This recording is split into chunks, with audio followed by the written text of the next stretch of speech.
দর্শক আসসালামু আলাইকুম, welcome back to my channel. বন্ধুরা, আজকে আমি বেগুনের একটা জবরদস্ত রেসিপি আপনাদের সাথে শেয়ার করব, যেটা একবার কাউকে বানিয়ে খাওয়ালে বারবার খেতে চাইবে। সো প্লিজ ভিডিওটা মনোযোগ সহকারে দেখবেন। ভালো লাগলে লাইক, কমেন্ট, সাবস্ক্রাইব করতে একদমই ভুলবেন না। তো ফ্রেন্ডস, আমি এখানে লম্বা সাইজের বেগুন নিয়েছি, আর বেগুনের মাঝখান থেকে আমি কেটে নিলাম। আর নিয়েছি একটা টমেটো, সেম টমেটো আমি মাঝখান দিয়ে কেটে 4 ভাগ করে নিলাম। তো এখানে আমি নিয়েছি রসুনের কোষ আর কয়েকটা কাঁচা লঙ্কা। তো এগুলো আমি একটা প্যান বসিয়ে দিলাম। প্যানে আমি এইগুলা সব ছড়িয়ে দিলাম। তারপর আমি দিয়ে দেব সরিষার তেল। এই ভর্তাটা কিন্তু সরিষার তেল দিয়েই বানিয়ে ফেলবেন, কারণ ভর্তার টেস্ট বাড়াতে সরিষার তেল বহুত কার্যকর হয়। তো আপনারা সরিষার তেলেই ব্যবহার করবেন। তো ফ্রেন্ডস, দেখুন আমি কত সুন্দর করে এগুলা সাজিয়ে দিলাম। এখন আমি সরিষার তেল উপর দিয়ে ছড়িয়ে দেব, আর দিয়ে দেব লবণ, আর দিয়ে দেব আমি একটু হলুদ গুঁড়ো কালারের জন্য। বেশি করে দিবেন না, একটু দিলেই হয়ে যাবে।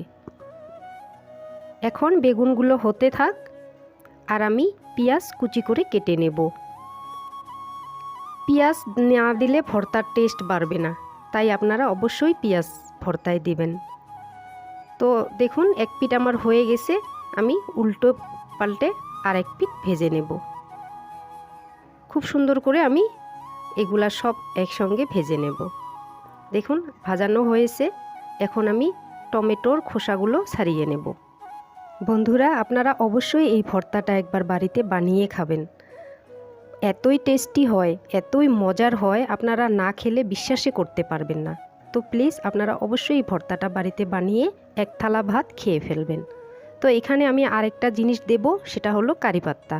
এগুলো আমি তেলে ভেজে নেব। তো কারি পাত্তাগুলো আমি তেলে ভেজে নিলাম, আর সঙ্গে আমি কয়েকটা শুকনো লঙ্কাও ভেজে নিয়েছি। তো এখন আমি বাকি ইনগ্রিডিয়েন্টসগুলো দিয়ে দেব। ভাজানো টমেটো, বেগুন, এগুলো আমি সব দিয়ে দেব। ফ্রেন্ডস, যারা যারা আমার চ্যানেল সাবিনাস কিচেন সাবস্ক্রাইব করেছেন তাদেরকে অসংখ্য ধন্যবাদ। আর যারা এখনও আমার চ্যানেলটি সাবস্ক্রাইব করেননি, প্লিজ চ্যানেলটি সাবস্ক্রাইব করে আমাদের পাশে থাকবেন, আমাকে সাপোর্ট করবেন। আপনাদের সাপোর্ট, আপনাদের ভালোবাসা আমার জন্য খুবই মূল্যবান। তো প্লিজ আমার চ্যানেলটি সাবস্ক্রাইব করবেন।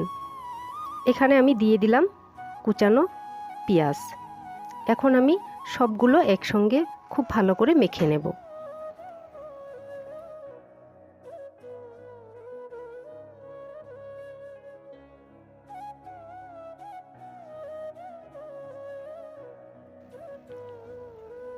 বন্ধুরা, আপনারা অবশ্যই বাড়িতে বানিয়ে খাবেন, আর আমাকে কমেন্ট করবেন। এই টমেটো বেগুনের ভর্তা খেতে দারুণ মজার হয়, অসাধারণ টেস্টি হয়। তো আপনারা একবার বাড়িতে অবশ্যই বানিয়ে খাবেন, আর আমাকে কমেন্ট করবেন।